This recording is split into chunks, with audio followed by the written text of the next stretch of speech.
What's up, y'all? It's your girl Kyla, and I'm back with another episode of Dilemma Talks. And I have a special guest here with me, Brock Creations. So that is your brand. So tell us a little bit about it and how you got your name and the logo and the design and stuff.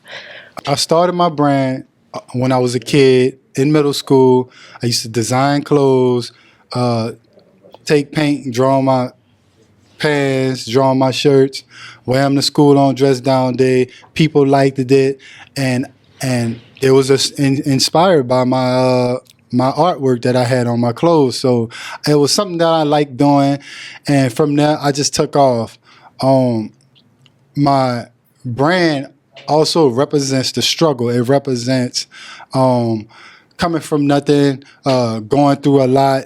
I did 7.5 years while being incarcerated, while dealing with cancer. You had cancer and you was in jail, like Yeah. at the same time? Yes. So I found out I had cancer when I got convicted. And when I found out I had cancer and I just started my first 12 years, which I didn't do the whole 12, I only did half of it. And I was just going through radiation while dealing with a fresh sentence. They had like medical tiers, a medical part of the jail, people that's dealing with cancer, sick people, older people that, you know what I'm saying, that can't keep up with themselves and they need somebody to like take care of them. So yeah, they had those parts of the jail that where they had people that can help you out when needed. Okay, so you didn't have to like leave and go to the hospital or anything. You just when I first caught cancer and I had to go through surgery and stuff, I had to go to the hospital. But when I got my surgery and I was done with surgery, I had to go back to prison and deal with that, you know.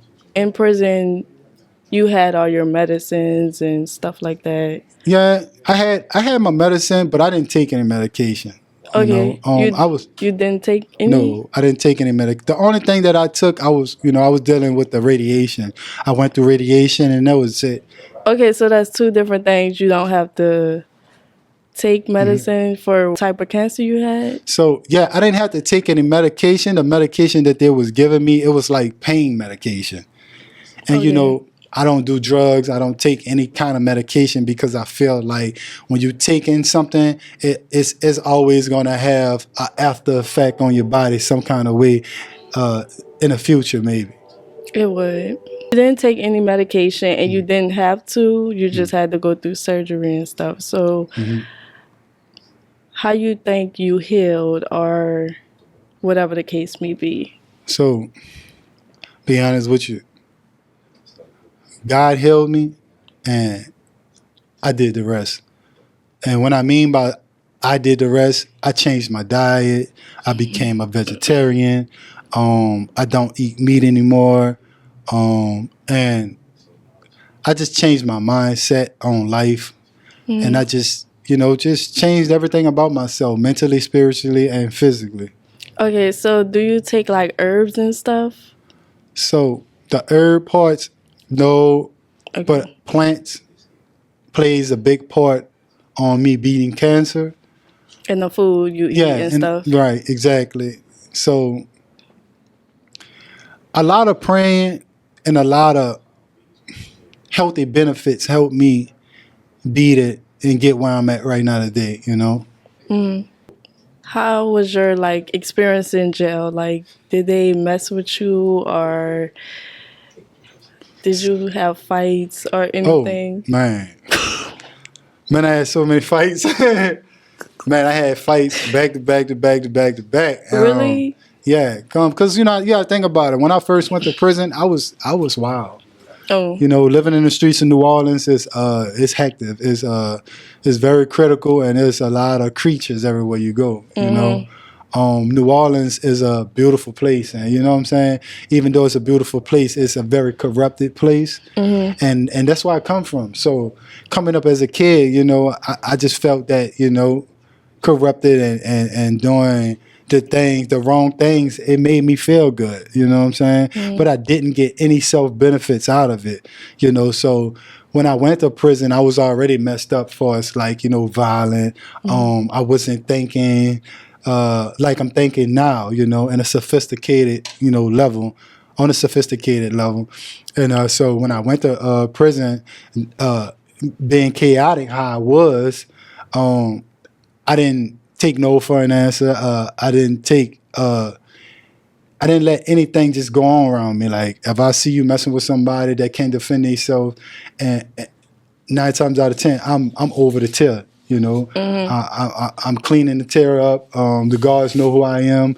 As soon as I get on the till, people know me. Because I always not. I don't want to say push my weight around, but I'm going to say I demanded my respect, and people respected me once I put in my work and I did what I did. Now people see that I'm serious and they know not to play with me. So, like I said, I was chaotic. So I got in a lot of fights, Yeah, I did. Do you think that's why you had to stay in there longer? Yes, most definitely. I should have been home. I was supposed to do like 3 years and come home. But I hit a guy in the head with some locks. Because he was throwing his weight around the chair, and I kept telling him like, bro, be cool, chill out, man. People trying to go home here, man. We ain't programs, we chilling. Everybody just minding their own business. He didn't want to listen to me, so I had to. I know it's funny, I know it's crazy, but but I hit him in the head with some locks, and his little partners and stuff jumped me, and that's just what happened. But right now today, I got a different mindset, and I'm more sophisticated about life now. That's good. You gotta change your life around. I seen you had a food truck, so you could tell us a little bit about where it's located and what you sell and your hours. Right. So I'm right there in the Gentilly area, right there by Anytime Fitness, Family Dollar. They got AutoZone right across the street from Anytime Fitness. You can catch me in that location, and I sell all kind of stuff, like little fast food, hot dogs, hamburgers, French fries, snowballs. I have a lot of stuff on there. So whenever you guys are trying to get something to eat, you get hungry one day, just come over there to right there in Gentilly by Anytime Fitness, and you can catch me there. Saturdays and Sundays. You have on your brand right now, so tell us a little bit about how you designed that. All right, so I'm dealing with a manufacturer, and it's a great manufacturer. They can do basically anything that come out your mind, they can do it. And it's a great manufacturer, and these designs right here that you see, they represent healing. Like I told you guys, healing from cancer, getting out of prison and being productive and stuff like that. That's what these designs here represents, healing. And my logo, the elephant, represents healing from my past life that I was living when I was living in the streets of New Orleans, healing from cancer and things of that nature. If you can describe your brand in 3 words, what would you describe it as? One, I would love to describe it as the struggle. Coming up in the streets of New Orleans, I struggled as a kid, one single parent. 2, very talented, and 3, very unique and different from any other brand that you will run across in the whole Louisiana. So you said it represents a part of your childhood, so tell us a little bit about your childhood, All right, if you don't mind. All right, cool. So my mom, she raised me, Lil Robert, Girlie, Keith, Charles, 5 kids and a 2-bedroom house. No, 3-bedroom house. I come from the Callio Projects. That's where I'm originated from. My mama didn't want us staying out there in the Callio Projects, so she moved us to the east, which me and my brother, we always ran back to the Callio Projects, to the Melv, Jackson, because that's where my grandma stood at. She stood on Jackson. God bless her soul. Her name is Edwina Brown. And coming up in the streets of New Orleans, with just one single parent with no father, it was very hard for me and my brothers and sisters because my mom, she was a single parent. You know, my dad, he was going through, what he was going through dealing with the drugs and being in the streets of New Orleans. So he wasn't in a position to, be there for us because he was dealing with the streets of New Orleans and being on drugs. Um, and my So do mom, you think that's why? Oh, I'm sorry. Go ahead. so I see what you're getting at. You trying to ask me, do I think that was why I went to prison and I've been through all the stuff that I was going through in the Yeah. streets of New Orleans? Yeah, because a woman really can't play a man's role. She only can play a woman's role. Uh, I feel like if my daddy was around early, me coming up as a kid, I feel like I'll be doing better than what I'm doing right now. Because I had a father figure, and my dad is a hustler. My dad knows a lot. He's talented in the mind. He's good with his hands, and my dad could have showed me some things that his grandfather showed him when he was a kid. So I never really had that father figure. The only father figure I ever really had was Mr. Jimmy. He's still right across the street from me and on Wave Street in New Orleans East. And my uncle Albert, he did his best to try to help my mama raise us. And, like I said, I didn't want to listen to anyone anyway. Like I wanted to do things how I wanted to do things. You know what I'm saying? So sometimes when you have a father figure, some kids still go left. Some kids still just not. Some kids don't, come out the way that you bring them up. You teach them how to do certain things. So just because you got a father figure, that don't mean that kid is going to be successful. But you got a 98% chance that they will. Father figure can be anybody. A father could also be the streets. If you look up to the streets, the streets could be your father figure. It depends on who teaches you the things of life, like the way of life, how to be a man, how to be a woman. It depends on that person. Like I said, you got a 98, 97% chance on you being a productive citizen in the community if you're being raised by the right person. So if the streets raise you, the streets can be a father figure to you. And you could be doing street things, worldly things.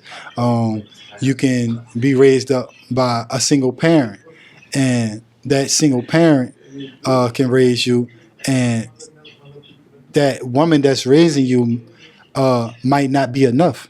You could be a single parent as a father. And that single father just might not be enough for you to get out here and become productive in life. You know what I'm saying? So it's a 98%, 97% chance. It's a high percentage that if you're being raised by two parents, that you're going to become successful, with your mother and father. So do you think your brand would be successful? So like me, if it's for you, it's for you. You could be